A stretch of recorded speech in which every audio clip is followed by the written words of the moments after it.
Alright guys, this is AlphaFinx back again with a gameplay of the Sepulchral deck. I mean, I don't even know how you say it. I don't think they know how to say it. Somebody's just making up crazy words again, but it's black and green. And I basically, I have a lot of removal in this deck. And I tried to get this one where you get creatures in play, it basically capitalizes, on them having cards in their graveyard. And you can kill anything that they get in play is really what you're trying to do with it. So he plays black mana, but who knows what deck that is now with all these expansions out. Let me play black and green, and so I have the Diabolic Edict. Now this card has just been wrecking me in matches when I'm playing against other people, and like you force them early on to sacrifice a creature, so you're not targeting the creature. And I'm just getting wiped out by that card in a lot of games because even guys I make them indestructible and they still kill them. I have hexproof and they can still get rid of them.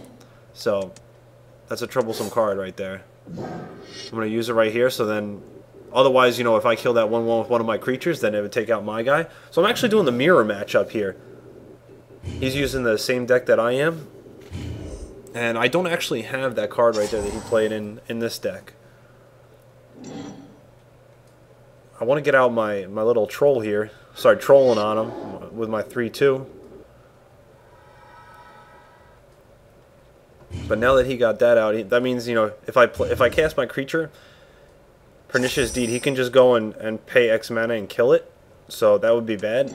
I don't want to play it yet because that's the only creature I have in my hand right now. So I don't want to lose that. I don't know when I'm going to get another creature out. So I'm going to hold off a bit. And I want him to actually cast something first, and then I can play a anti-creature spell. So he's got the Viridian Emissary. So when that dies, he gets another land in play. So I don't really want to get him, getting another land in play. But luckily, I just drew the Yavimaya Elder. So this is one of those cards that you want to die. Like it has all these special abilities, but only when it dies, right? So you actually get a benefit when it's taken out. Now if he uses the Pernicious Deed, he'll wipe out his own guy. So when my guy dies, I get to draw 2 land cards. I get to take them out of my deck. And then if I pay 2 mana and sacrifice it, I can draw a card and still get the benefits of getting the lands as well. So it's great for grabbing lands out of your deck. I just want to keep attacking with it here because I don't want to block his guy and give him a land. And I'm just going to keep doing 2 damage. We're trading off pretty much. Even though he got the first hit, we're still kind of trading off here. And I need to lure him into using the Pernicious Deed to take out my guy. I don't want to get good creatures out and then have him use that and wipe my board. I also have a Rancor in my hand. So I just realized that. Let me toss this on this guy. And I can attack with him. And now, now I'm up in this game here where you're doing 2 damage a turn. Now I'm doing 4 damage a turn.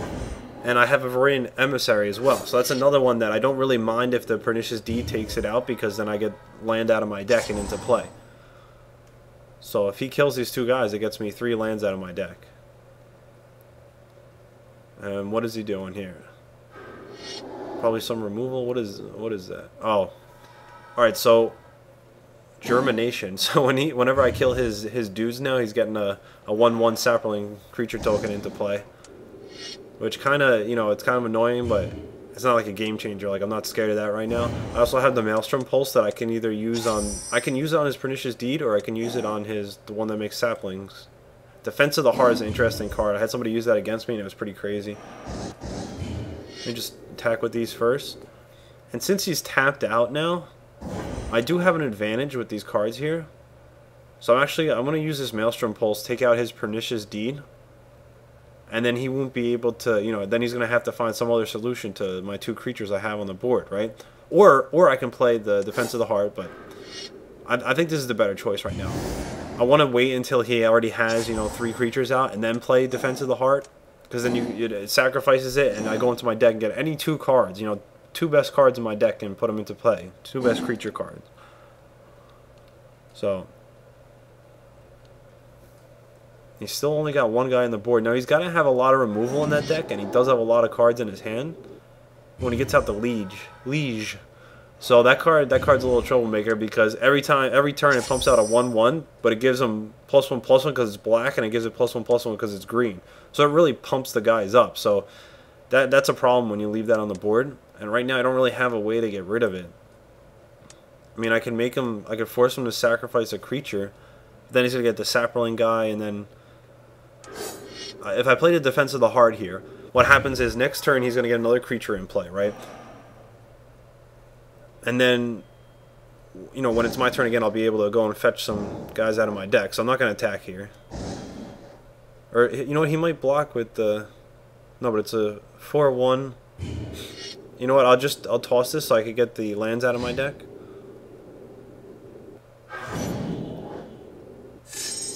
And I also have a card in my hand to make him, you know, discard 2 creatures over 2 turns. So put the land in play, put a Rancor on this, so he won't be able to attack with his 2/2 main creature. He can attack with the Sapperling token though. But now that he has 3 creatures, if I don't kill any of them, you know, I also get to draw two guys out of my deck. I have the Slime in my hand, which is a nice card that, playing against it, I realized, you know, how it was good. It's like, you know, to kill it, Midotic Slime. I'm horrible at pronouncing these cards. So when you cast that, like, they kill it once, it becomes 2/2/2 creatures. They kill it again, and then you get, you know, 1/1 creatures. So it takes them a while to actually get rid of it. I have to get rid of this Liege, though. Look at that. You just, every turn, he's putting another guy in play. Now he's getting some crazy flyer in play. Whole world is coming to an end here. I don't know what to do. I do have the Damnation in my hand, so I can destroy everything on the board. But if I'm bringing these creatures in play here, what do I bring in here? A Spirit Monger. Because I can regenerate the Spirit Monger, so it could hold them off from attacking. I could also use that one, but I don't have to sacrifice a guy. I don't want to do that. Master Wild Hunt, I don't really... I think I'm going to have to use a Spirit Monger. And the other guy was, for every card in each graveyard, you know, it gets +1/+1, or that's what its power and toughness are equal to. So that card can be huge, you know, like by the end of the game it ends up being like a 15/15. So he's going to have to deal with that, or he's going to be taking a lot of damage. So we're probably going to see him try and waste a, you know, creature removal spell on it, because just can't let that sit out there. And since, you know, that's out there and he's going to have to focus on that, now I'm going to play my own Liege so I can powers up my guys, and I also have the ability to, you know, put the extra creature in play every turn. And he's just popping out creatures. Man, that card is powerful. Every turn, you're just getting a 3/3 creature. Consume strength. Ah, right on my Liege. See, that's why I wish I had that card, so I could have killed his guy. And now he's got a pretty big flyer that's going to be swinging in for a lot of damage. I got him low on life. I have to get in there for the finishing blows, you know? Finish him. Spirit Monger. So I drew the other Spirit Monger. I have my Troll that can't be a target of spells or abilities. I could play the Slime and then play a Damnation. I'm going to attack with everything here, and then I can play the Damnation. What is he blocking with here? What's he doing? Alright, so he loses all the tokens. So I wasn't really expecting him to block with the other one, but it's worth a shot anyway. And then this one I can kill everything. Unfortunately, I can't regenerate my Spirit Monger, but since I drew another one, I do have another option in my hand.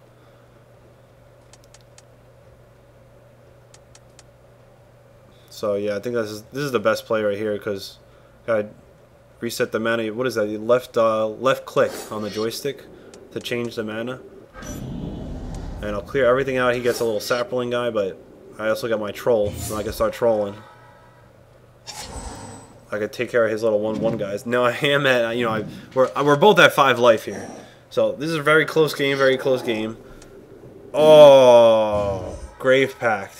Alright, so I have to get my Slime out, or I'm going to get screwed here, because I'm going to block this guy anyway, because I just don't want to take the damage. I don't want him building up anything. And now I have to sacrifice my guy because of Grave Pact. See, that's what I hate. I get these hexproof guys out there, and then they end up dying anyway from the stupid Grave Pacts and Diabolic Edicts and all this nonsense. So I'm gonna play the Slime, get him out. I didn't draw another Troll, but the Slime's awesome because when it dies, it doesn't die. It just keeps going and going. No wait, that's the Energizer Buzzy. This is now I got a Troll and a Slime, right? So I can sacrifice one, still have an attacker. Put him maybe on the defensive. This Grave Pact card. There's a lot of crazy cards in this expansion decks, guys. Just ridiculous cards. You guys can see there what it does. Puts a little slime guys out. Now he hasn't played much removal, so I wonder, he might not be running that many removal and more creatures instead. But and he gets a troll out now. I can still play my creature removal guy here. Ooh, Sewer Nemesis that's not good because it's a very strong card there. Hopefully he doesn't have a Rancor like I do in my hand, because if he does, I'm kind of screwed. If he gives that thing trample, I'm done. I also don't want to kill his little guys because I'm gonna lose all my blockers. I gotta get out this Spirit Monger, or I can wait. Force him to sacrifice a guy. He's gonna sacrifice a Sapperling. Not really gonna. And then next turn he would have to sacrifice one of his creatures though, but I think the Spirit Monger's better here because I have the 1 mana to regenerate him, and I can still play this. So I can play this and then not regenerate. Is it worth risking it here? I mean, he hasn't played that much removal, so I might, I'm thinking like he doesn't have every removal spell in his deck right now. I think that's what's going on here. So let me see. All right, I want to do this because he's gonna have to sacrifice one of his extra creatures, one of his regular creatures, instead of his stupid Sapperlings.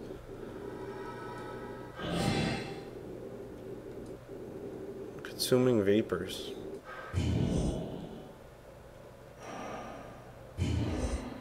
Alright, so sacrifice my dude, but it puts more guys in play. Now I definitely have blockers. He's not going to have something that kills, 3 of my guys. So I should be alright. And he gets out his own Spirit Monger. Now I definitely need some kind of creature removal spells here, which I do not have. But wait, he attacks with that one, and I block. Huh. So now I have, wait. I have so many creatures now, and I get to recast this. Just gotta get rid of the troll. Consuming Vapors. So wait, he's only at 5 life too, and I have a Rancor in my hand. So he can only block, but oh, he's probably got that card that gives target creature -2/-2, and then another target creature +2/+2. So like if he casts that right now, I mean, if he casts it right now on his troll, takes out my 2/2 guy here, can I still do enough damage? Blocks the Spirit Monger. Then but I put the Rancor on the Spirit Monger, or I put it on the troll. I only need to deal him 5 damage. But I have to make sure, and he's got 2 blockers. He'll block the troll and the Spirit Monger. It's only 3 damage. No, it's 3, 4, 5, right? Yeah. With the Rancor, it's gonna be enough damage no matter what he does, right? Do I put it on the troll or the Spirit Monger? And what if he doesn't even have this? Or we could have something that make me sacrifice a creature too. So I don't want to attack with everything. Then I'll be defenseless. Next turn, he can just swing in there. That would be pretty bad. Pretty embarrassing right there. We got to take a chance here that he doesn't have that card. I'm going to play the Rancor anyway. He's got 2 cards in his hand, 5 life. I'm going to play this on the Spirit Monger. Make sure that one gets trample. Now let's see if he has the power up card, which shouldn't even matter here. I got enough guys. As long as doesn't have something crazy, I can just attack here and I got this. What, Diabolic Edict? Oh, too much math going on here. My brain hurts. I think I got this. Have I said that enough times? Because, well, I'm going in for it. Alright, so now he left. So I guess he didn't have anything in his hand. He's holding on to land or something in his hand. I don't know what he was doing.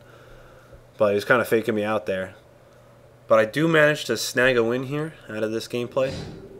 Nice playing the mirror matchup and still getting the victory. I always love doing that. Shows that either you play better or maybe you tune the deck a little bit better. But I love playing, with these new decks and seeing all the new cards and seeing how they interact. I'm still changing everything. Every game I'm going back into the deck manager, editing out stuff, and working my decks to see how they play. I still got to do the aura deck and the red and green deck. So you'll see those guys in the next few days. But thank you for watching the gameplay. If you want to check out some more, just head over to my channel. I got a whole bunch of games up there. Alright, I got to hop back into some gameplay. This is AlphaFinx, but I'm out.